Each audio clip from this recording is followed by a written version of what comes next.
what is this? This is, Brother R.A. looking for the cursor. Let's put up the right screen. And this is CCTV, Cambridge Community Television. Brother R.A., the brother with something to say each and every day.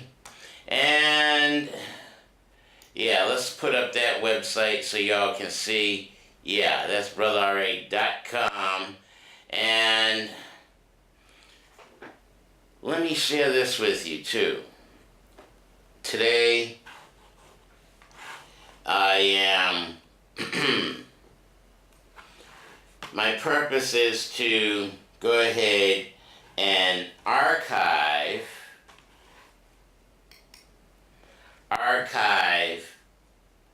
a lot of the programming that I've been doing. I mean, I got stacks and stacks of CDs, DVDs, all types of, let me share this with you too.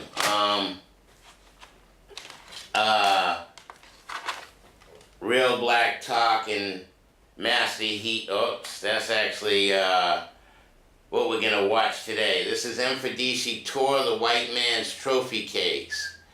RealBlackTalk.com. And I do have Master Heat's stuff here. Hopefully we'll get to some of that today. Maybe, maybe not.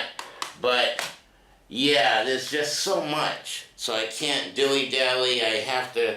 Oh, this is Milk the Deadly Poison by Robert Cohen. Talks about black folks and how we shouldn't consume dairy. Oh, this is something else in my archives. The Great Debaters, Denzel, great cast, Forrest Whitaker. Love that particular movie. It's 1:02 and 22 seconds. Let's go into reading 303 of the Tao. And my cursor keeps disappearing on me. Now, let's go to this shot here and in your face. So, what does that say? 303 Tao. And that's Dang Ming Dao, Daily Meditations. And so today's meditation I will share with you with Master Heej. And yes, he does deserve to be called Master. My teacher, I honor and respect this black man, and I've been under his tutelage since 99 or so. So, and he's almost 75, has an 18-year-old son. If I'm 55, and I ain't got no children, I'm gonna listen to everything he say do. So I can be 75 and have some children, but be that as it may, today's daily meditation from Dang Ming Dao is aging, page 303. Mist and snow plot out the world. Bony trees ate thinly, fleshed with ice. A couple laughs below a stone monument, but behind a bristled hedge, a cloaked woman sings a dirge. Old age is lonely. Dreams of those I've buried haunt me. Was I ever ready to shoulder this mantle? It smothered a carefree youth. Now neither parent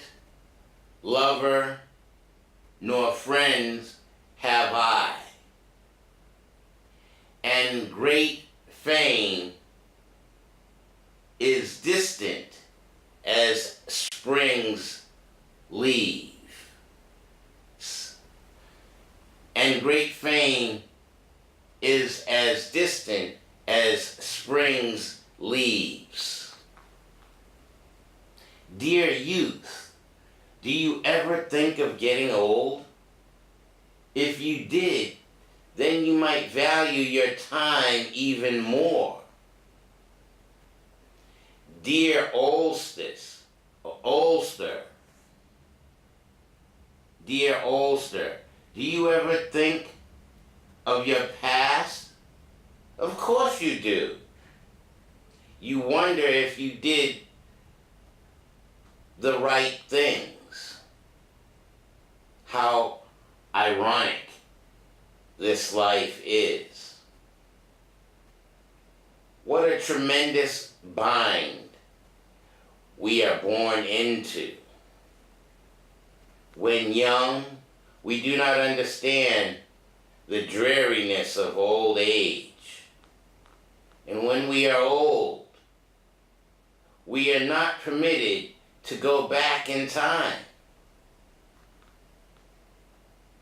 When vitality flows freely, we haven't enough wisdom. When we have gained wisdom,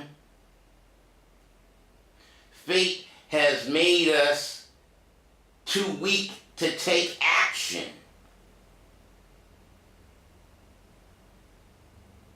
Oh, I know. The purpose of following Tao is to be well adjusted. The secret of Tao is to know how to pass into old age gracefully.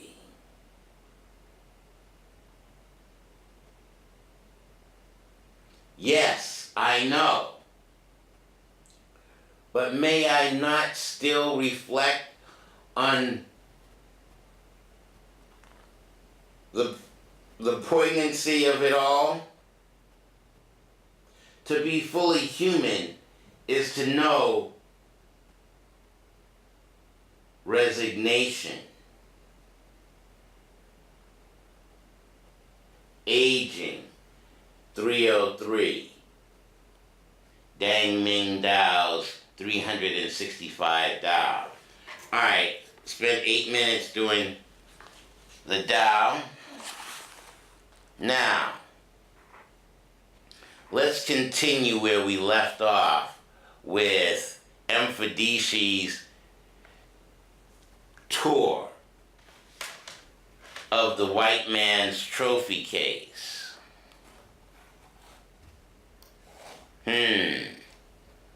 The white man's trophy case.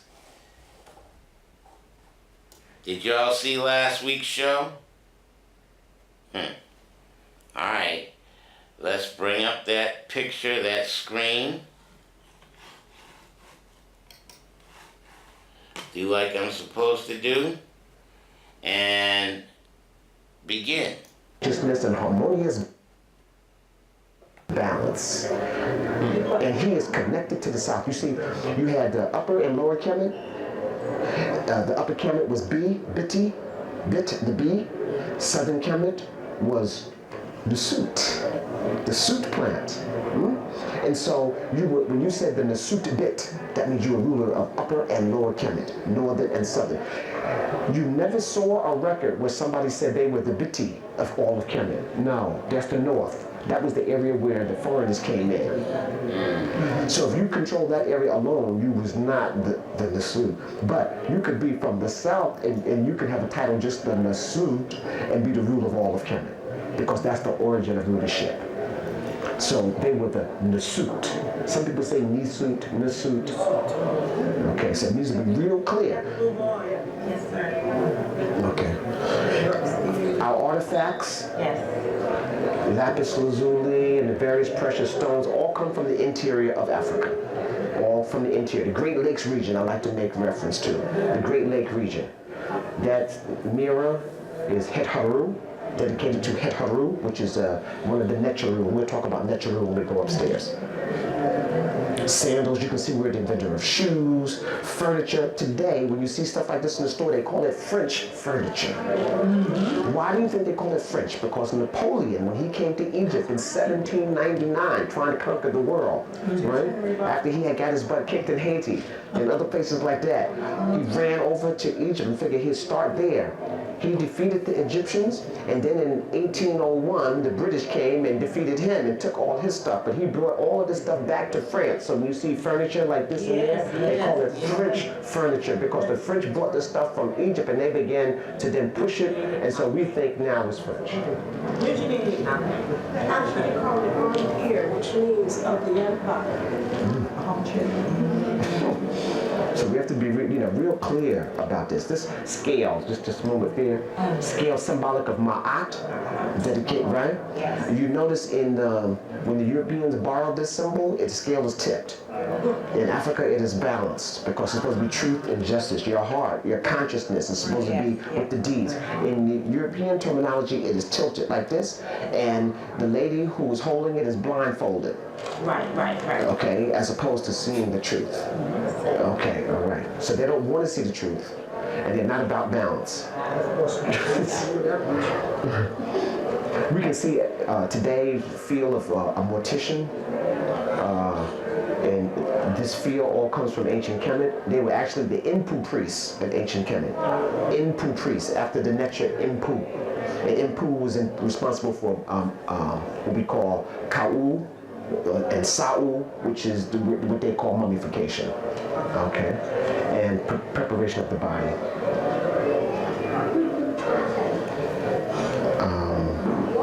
Holy Mound in Napata. Napata was also one of the capitals in ancient see this falcon symbol? None of that started in Kemet, in ancient Kemet, what we call Egypt today. All of that started in ancient Kash. The symbol, the royal symbol being the falcon. So that all comes from ancient Kash. And we can hear that service. Right, it shows that. And that's pre-4240. That's before that date. So you can see the whole idea of the Nusu coming from the south. See, also mean the reason why Egyptologists can't use that word, then it explains that even the idea of the kingship comes from the south. And then you got to link it to Kash. You got to link it to the interior of Africa, the Great Lake region. Right. And by the way, the interior of that Great Lake region was called Takui. Takui, which means the land of the spirits and the ancestors where the Creator comes from. Can you even believe that? How sacred that is. If we notice here, the statue, the left foot is forward. The left foot is the side of the heart, of consciousness. You notice like even the army, left, right? Because the left is the seat. When the Wazungu went to the moon, when they broadcast, the astronaut had to step out with his left foot and put his left foot on the moon. And on the newscast all around the world, they said, all around the world they said, one step forward for mankind. And actually he was correct, for humankind, kind of like the human. Zulu means white people. Okay. Here's a clear, you can just see ancient Kashites and Quivery, and again, this triad is often, the concept of a triad, totally African.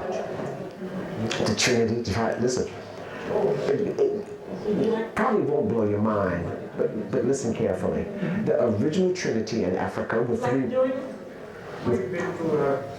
Okay. The original Trinity with three women.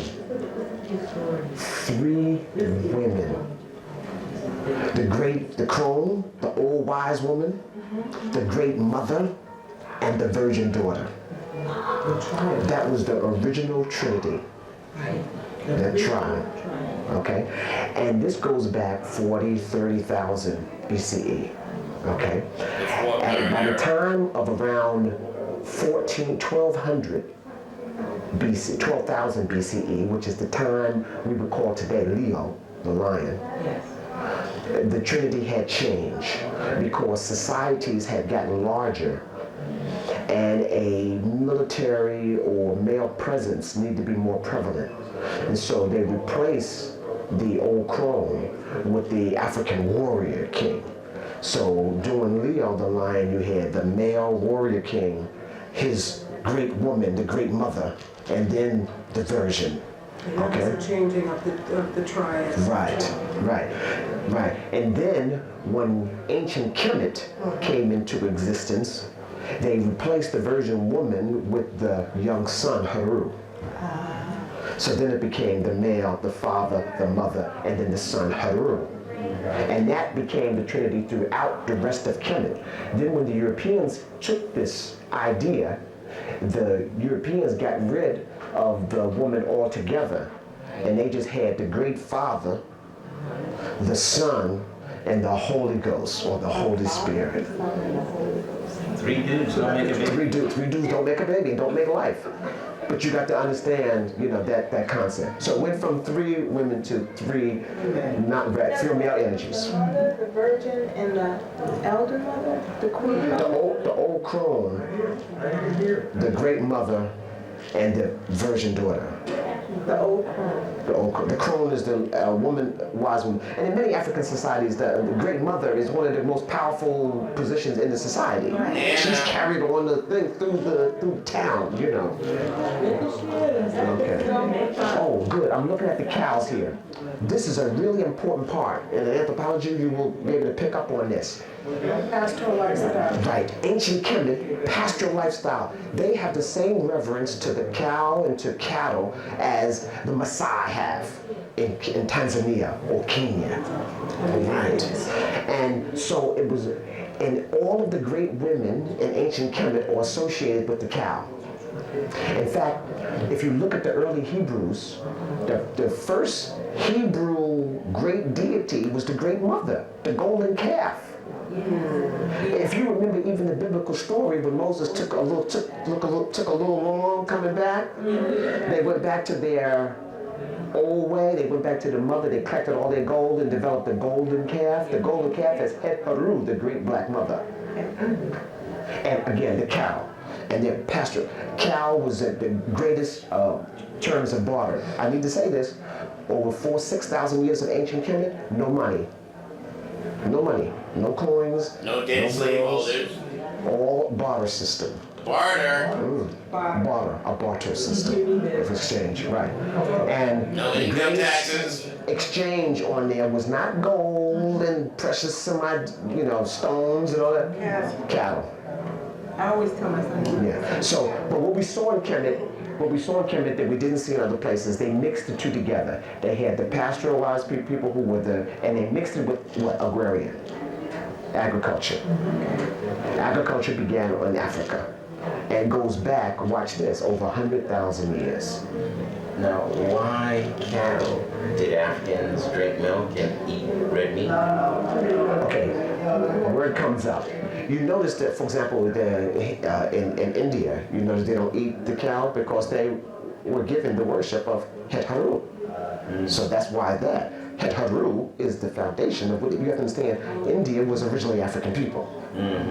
So we need to understand when you go to the people who did those monuments and at the beginning, the Davidians and all of those are African people. Okay. Yes, the cow sustained the whole nature. You didn't eat it every day. It was done for festivals and ceremonies and special offerings to the Necharu. But it was not every day. You didn't go have a nice steak. That wasn't a good meal. Okay, that was only done for festivals and special occasions. Only a few, very limited few people actually drank the milk of the cow. Only a few ethnic groups. Okay, today.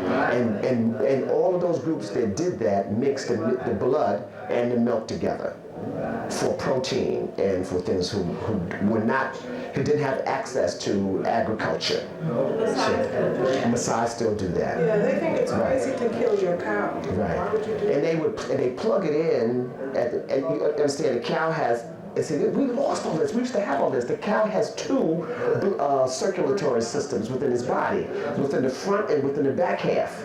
One towards reproduction and all that, and then he has a whole front half. So you never tap into the blood in the back, you have to tap the blood in the front. So that's why you hit, a jugular vein here or a vein here that will close up quickly too. They know exactly where they tap in.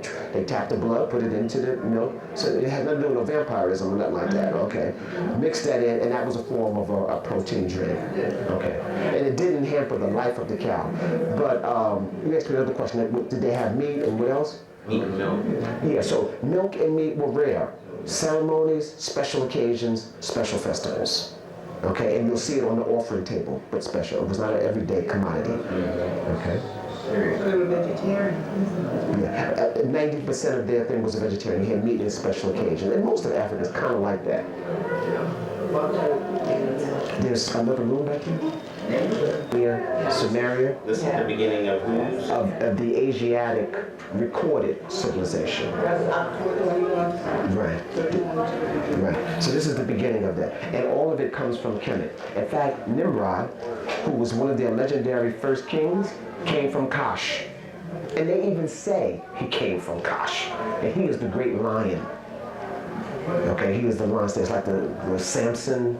And Samson is a Kemetic story, and Hercules is a Kemetic story that was told to the Greeks, and then they made it famous. So you need to understand both of them. Samson and Hercules came from ancient Kash. Okay. Well, you can see this is just the Greeks and the Romans just accepting. You see now, usually when the conqueror comes in, he shoves his culture down your throat.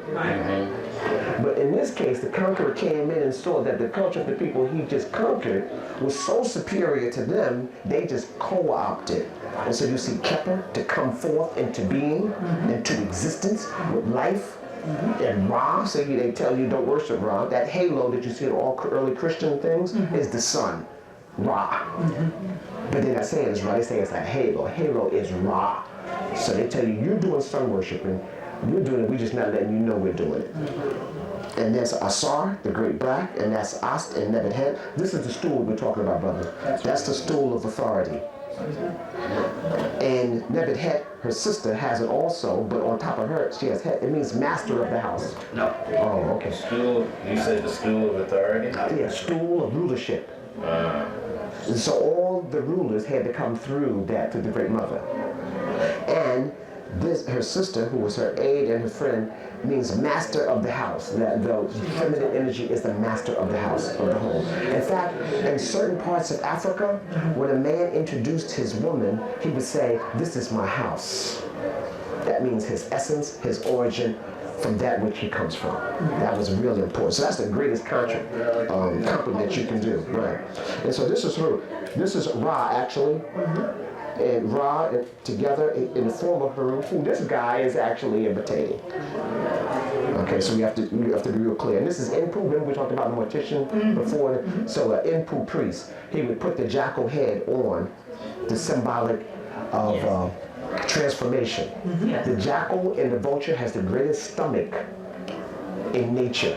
They can digest bones. They can even take something that has maggots that's decaying and can eat it, and their stomach acid is so powerful it will dissolve it and use it as nutritious food.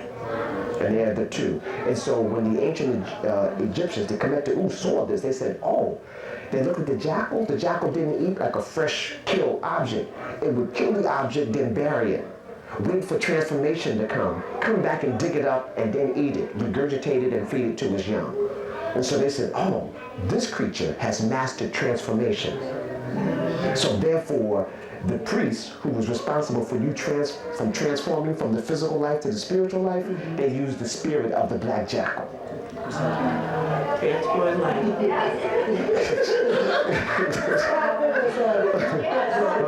You were telling that the number was originally... Right. See this name, someone wanted to know about Hapi. You actually spelling it here, H-A-P-I or H-A-P-Y. So Hapi was the name of the ancient. And like I said, they had a Hapi of the north and of the south. So that was, the water was sacred in ancient Kemet. It was against the law to violate the water. You know, nature. See, right, I will not pollute thyself or thy environment. In fact, if you get caught polluting the water in ancient Kemet, You was arrested, brought before the city council, and then flogged before the whole village, right? And then you'd have to do what they call today, what do they make, you have to do community service? Right. So that's where those concepts came from in ancient Kemet and ancient Nubia, right? You know, one of the things that I learned while living in West Africa is that West Africans do not defecate in the water. Oh, no. The trains, they never use water for sewage. You don't eat and defecate in the same place. You heard that terminology before? Okay. It's just some common sense. It's almost something about the left hand. Never shake with your left hand because that's the hand You usually wipe yourself with. When you're taught as a child, to wipe yourself with the left hand. So therefore, when you come to greet somebody, you don't put your left hand out. Yeah. Okay, that's why you put your right hand out. You know. Islamic type of. No, that's traditional African, right? That's something that. Yeah. You have to understand that almost all the laws of Islam, with the exception of the patrilineal system, comes from Africa. Yeah. Bilal's father was a Coptic Christian minister. Okay, and Bilal is the first Islamic convert and the first writer of the Quran. So you have to be real clear about that. Yeah. When they asked the Prophet Muhammad what was Islam, he said Bilal. That's right. And I see Bilal's footsteps. Right. Okay. Right. Even in the kingdom of heaven, this Africa, you have to be real clear about that. Okay, look, see this stela here? Now you notice now, in most, even in European and Asiatic cemeteries, you see that symbol? Okay, in Africa that was not used, the stela here. Okay, that's the baguette up to the top, which is symbolic of Peru, the great falcon. Right, and that tablet you see in fact, in most Western cemeteries, you will see two African symbols. Now you say, wait a minute, why are two African symbols in 90% of all the Western cemeteries? Because those concepts of preparing the body afterwards, the concept of resurrection, the concept of returning to nature, the concept are all African concepts. This was not put on the outside of a funeral in Africa. It was put inside and was supposed to be, it's called the Hotep de Nasut. And that's what the first line says, Hotep de Nasut, an offering on behalf of the ruler. And so you were trying to make amends with the Creator, showing that you had done good things in your life. When good things is done, then good things is what? Return. Right. And so but he's making a dedication to Ra and Haru and his resurrection to his father. So they believed in the resurrection. So when Europeans put that up there, they're trying to think that they're going to be resurrected. Okay. So I have two questions.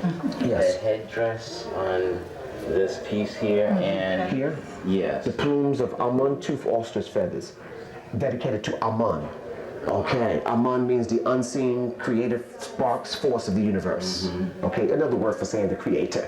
Okay, and that's the ram's horns. Okay, now I'm gonna have to be real brief with this because you're gonna see this many times. What happens is that we're familiar with the modern day zodiac, right? And I hope you understand that the modern day zodiac comes from ancient Kemet. Okay. The age of the ram is associated with who? Aries?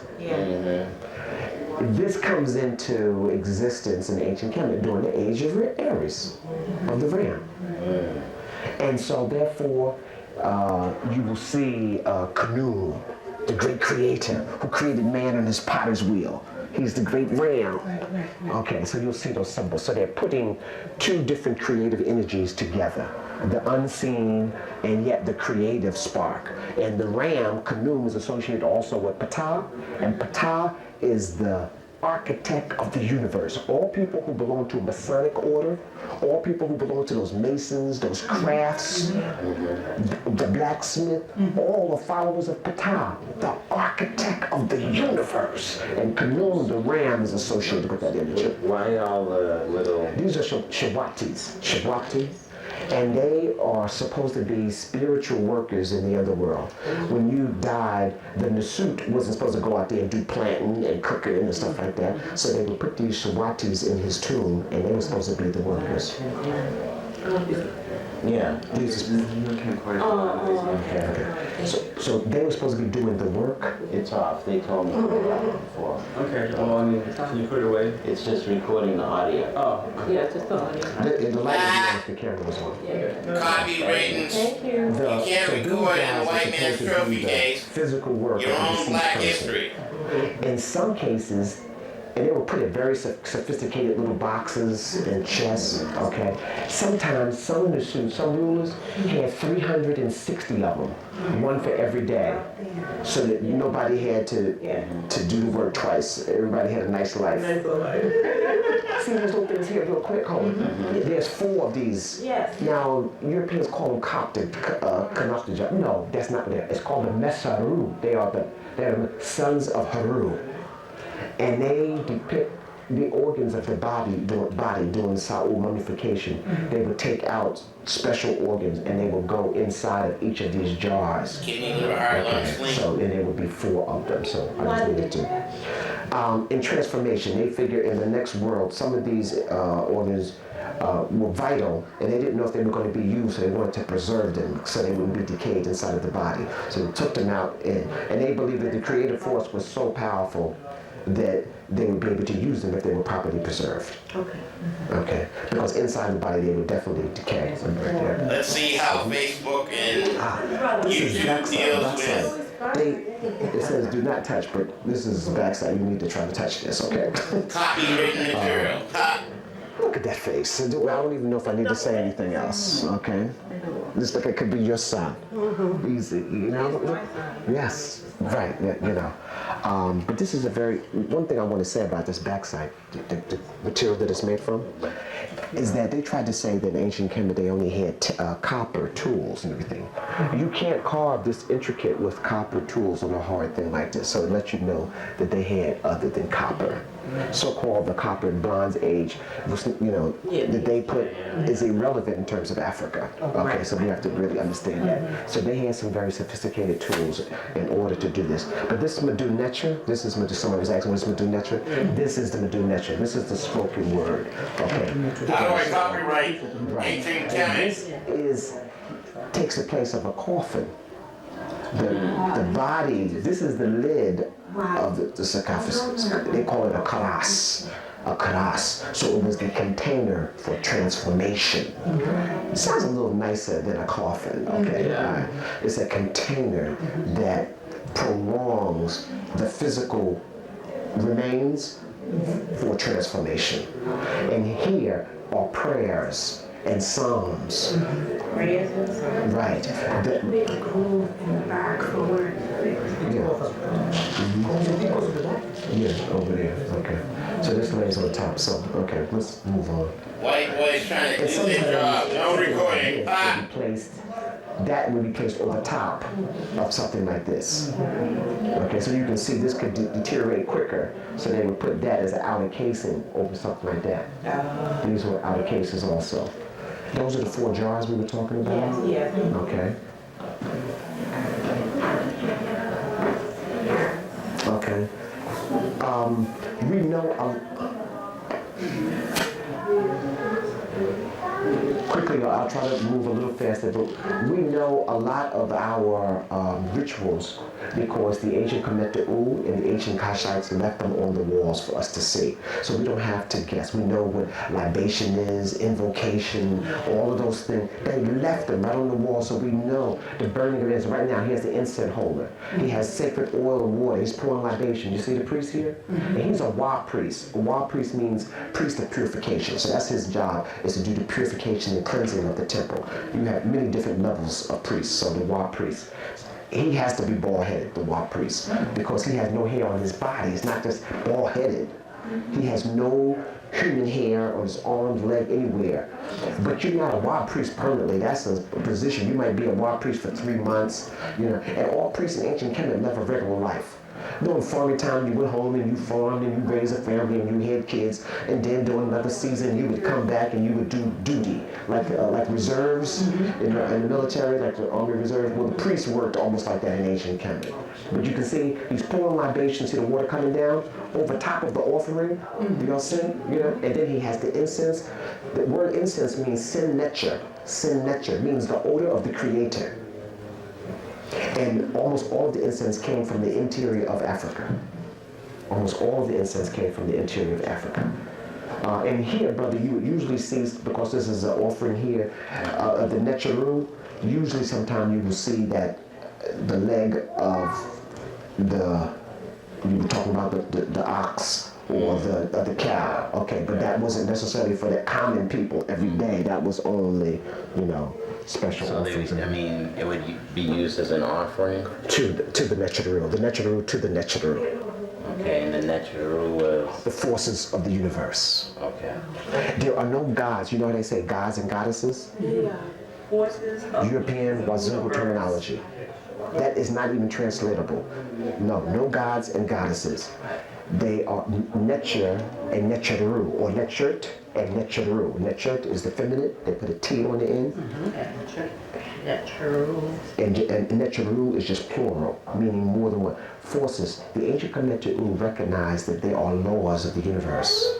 And they gave names to these laws or these forces. And then, so it wasn't abstract, so it wasn't just totally abstract, then they put an image that was relevant to that law in nature. Right. So when they talked about Haru, the great falcon, see, if you lived in an area where the falcon is, you know that it flies higher than any bird. You know that it has no rivalry in the sky. The falcon has an extra lid over his eye. He can look directly into sunlight.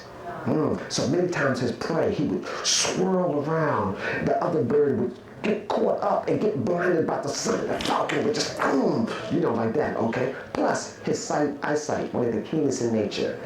A mile in the air, he can spot a mouse under a leaf. And he can even reflect the bend of light as it hits water. So he goes fishing 98% accurate. Pilots imitate what they see falcons and eagles do. Okay, so you have to understand his glide. He can glide for 5 miles without moving his wings. Getting caught, he can detect the heat waves in the air so that he can get inside of waves and just follow a pocket for 50 miles, So, but see, if you understood nature, you understood that. So they would take symbols like that, and so the falcon then became the ruler. Every living king, I said was Nusut, was Haru, the living falcon. And when you died, you became Asar, the great black father who resurrects. Haru, the son of Asar. Right. So every ruling king was the son of Asar, but then you became the father when you died.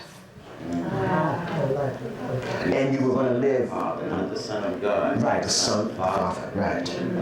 So really So clear. would you say that this whole idea of a pantheon of gods came because the Greeks didn't really understand? Did not understand, yes. And they had all of these different guys, so they just. So where was No. where was Akhenaten coming from? Akhenaten is 18. Okay, you always hear me when I say dynasties, I do a little quote. So-called 18th dynasties, because you understand, dynasties were created Again. during the Greek Macedonian time. Yes. Manetho, who was the high priest of Amun, during the time of the Ptolemies, was trying to teach them about their story, their history. I didn't want to use the word his story, I used the word their story. Right. Okay? And so what he did, because Manetho, the high priest, could read and write Greek as well as his traditional language, translated the archives into Greek. So that they would understand the long line of kings, he placed them into family groups. So he said this first family group we call the first dynasty. And we got 9 kings there. And then with the second dynasty, and he put them, so a dynasty is a family rule or an ideology rule. Maybe you're not my blood brother or sister, but we are sharing the same philosophical thought pattern for that time period. So that clumps you into that dynasty. And so Akhenaten is an 18th dynasty, quote unquote, king. Okay, so you understand, the 31st dynasty, in the so-called 31st dynasty is when they created dynasties. So I just want to make that clear, okay, so that you understand that. Yeah, but where was he coming from in terms of? He didn't want to use, some people label him as the father of monotheism. That's even incorrect. What Akhenaten wanted to do was say that we will not use any other images to depict the Creator except for the image I choose. So he still had an image. Right. The Atom, which was the sun disk. He just took another aspect of Ra, which was already in existence. He just took another aspect of Ra and say, instead of using Haru and Sekhmet and all these other forces and laws, we're going to define all of them through one, the Aten. And then we need a run upstairs. Okay. Okay, so that's the end of part 1. And here, let me show you that too. That was Real Black Talk Video Library. Alright, all right. 1, 2, 2, 3, let's go. Real Black Talk, yeah. .com, real people. .com, real issues, yeah. Real Black Talk, .com. Let me hear you sing, yeah. Real Black Talk, .com. If only I could sing, I'd hurt somebody. But Brother R.A can't carry a note in a bucket. But be that as it may, let's go ahead and share some other stuff real quick. I got 20 minutes left, and hopefully I can eject this disc. Yeah, eject. This one, pull MFundishi out. No, we won't go to part 2 this week. We're gonna go to Master Heed and Tele-Kentic Energy and see a little bit of that real quick.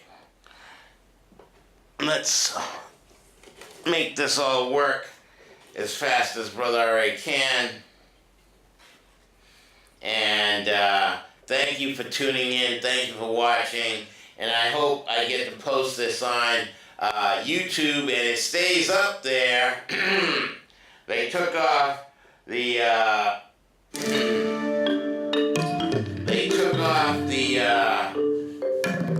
Good Times piece. But here, let me shut up and just share this with you. I hate this cursor, and my finger won't make. Oh, it just did it. There it goes. Okay. Now, let's go to this and make it a full view.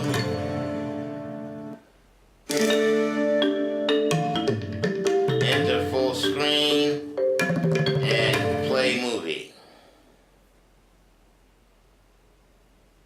This is back when I was editing. I don't do that kind of stuff anymore. The technology's changed. Yeah, it was 29 frames a second in VHS. Now it's all digital. I'm not a digital. Okay, now what's happening here is people are preparing themselves to practice this amazing art of Tai Chi Tuan. And what we're going to do today is we're going to demonstrate some of the advanced techniques in Tai Chi.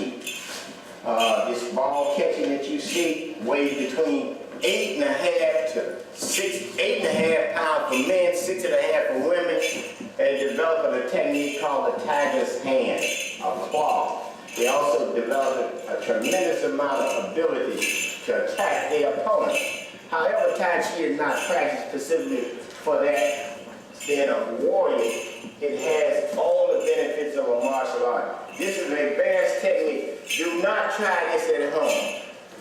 These people have been trained for a while. Okay, now you see this young lady over here, she's performing a rowing a boat exercise. It's an exercise for back problems. This realigns the spine, the pelvic region. It also develops the bow stand.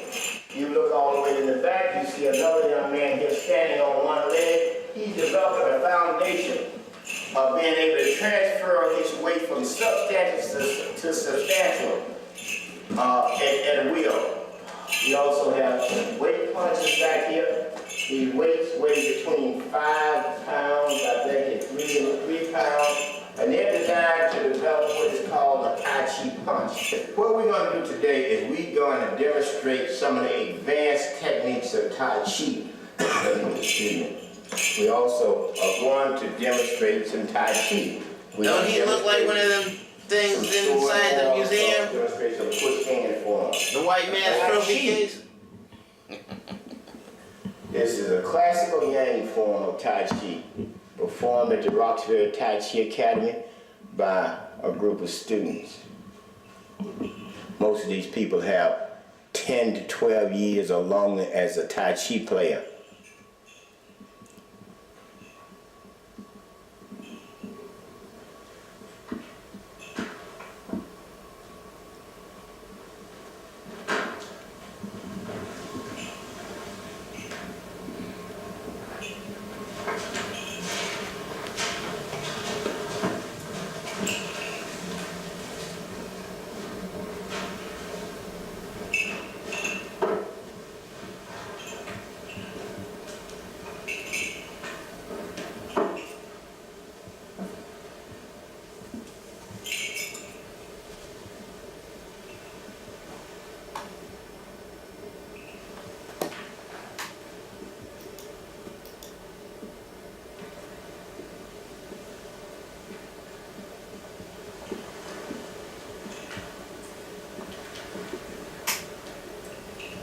Focus, focus, focus.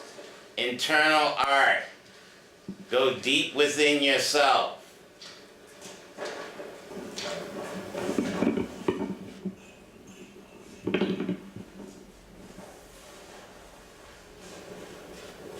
Meditation in movement. 108 different postures during the 20-minute dance of Tai Chi Chuan. And this movement develops aspects of the mind and keeps the body aligned and in order. And yes, it can be used as fighting techniques.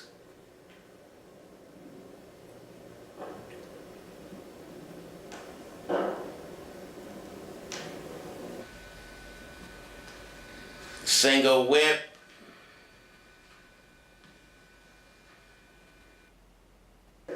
This is one of the push hand techniques. It develops sensitivity throughout the body as the first stage of pushing. Noel and Aaron has been pushing hands for a little while, a few years. So they would demonstrate a couple of forms of pushing hand. Now you will switch to number 2. This is well within a circle. Switch it back to the other side. Switch it. All right. You push both directions. I can't do that. Now, set up a dynamic push. This is dynamic pushing.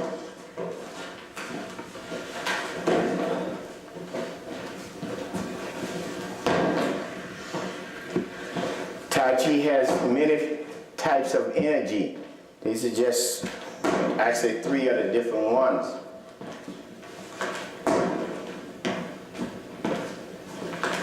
Now you will demonstrate the art of kinetic energy. Tele-Kentic Energy requires one to be really developed in this art of Tai Chi Chuan, especially this form. It requires one to have great skills of mental projection. You must use your mind skillfully and accurately. That energy is being used to control her, move her about.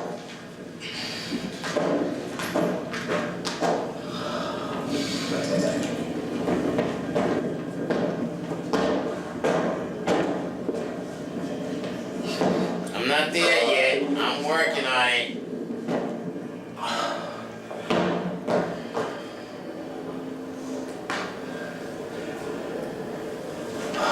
Good, very good, very good. Okay, Tele-Kentic Energy requires one to develop themselves mentally and spiritually It requires a lot of breathing, movements, and mental perception, visualization, dynamic pushing, that bouncing one another off. That's there is chi, that he's using the energy to uproot his opponent. This also strengthens the body's bones and ligaments and tendons, strengthens the body's muscle tissues, and it also is good for the lungs, respiratory system. Pushing hand invigorates the heart, the cardiovascular system.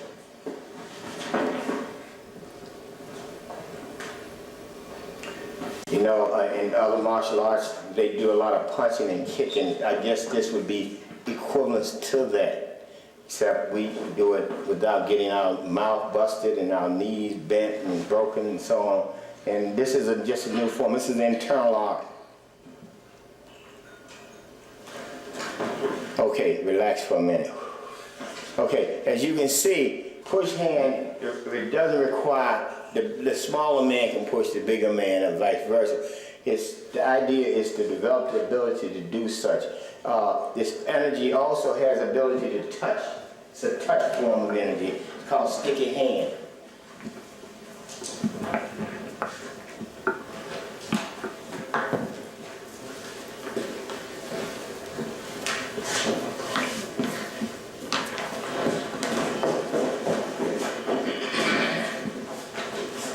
This exercise here is good for you people at the shop. If someone getting away, you get out the way in a hurry, you know? Just very lightly touch it.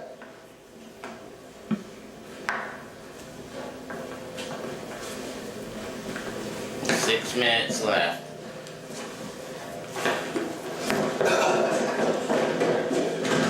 Okay, all right, come on. Come on, Aaron, right in front. Come right in front, Aaron. Larry, come in the back. Come in the back. Put your hands together. Put your hands. It also has the power to have a lot of power in the body that doesn't require a lot of exertions. Okay, man, push. Right? These people are pushing with all their power, and I'm simply able to stand here. Right? And push. Okay? So, this is good energy. This is developed energy. So you got 200 and you got 100 pushing 160. There's 300 pushing at 160 pounds, and I can stand it. They're pushing everything they got, and if I choose, I start turning. Right? And they can't do it. Okay? Tell me that's not commitment. Okay, no problem. Move on to the side. Black African martial art. Has a lot of power. You can, you know, it has all this tremendous power. It's a father figure, Master Heat. I appreciate this, brother. The older you get like me, the greater your chi become. Older means the longer you practice. 74 now. The art of still telekinetic energy.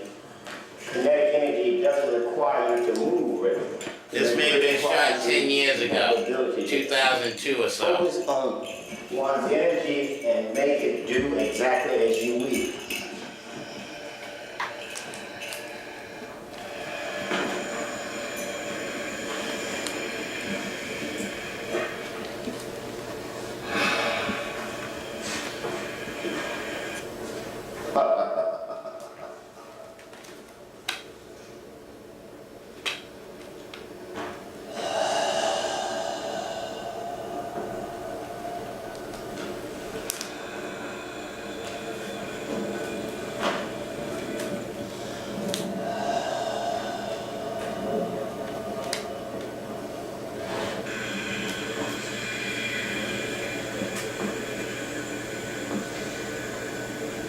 Minutes.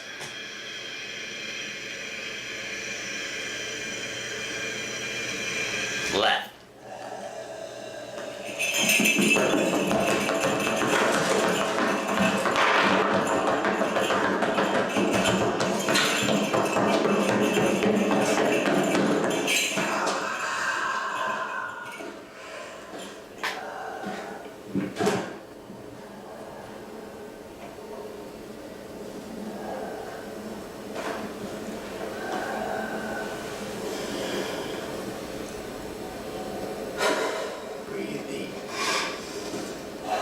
Wish to get this on YouTube.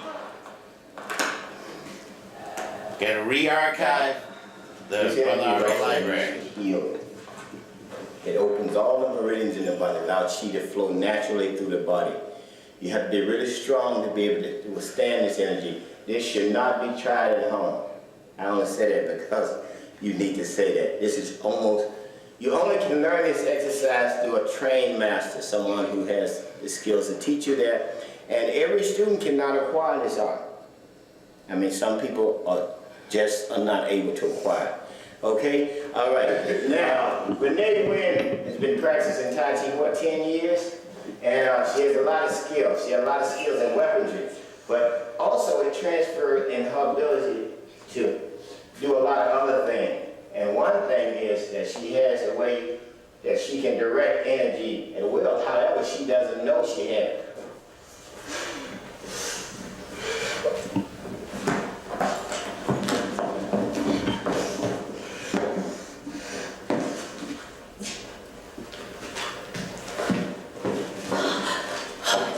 That is Dow's mother.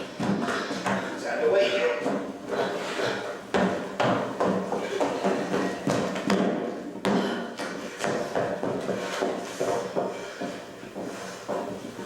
Oops, 45 seconds.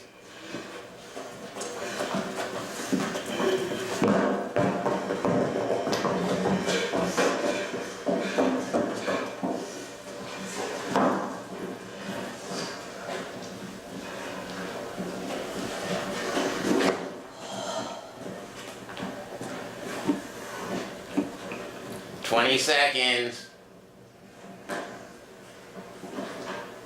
I've been your host, Brother R.A. That's Master Heech and Sister Renee. And thank you so much for tuning in. Have a great day. Raise up your level of chi. Go internally.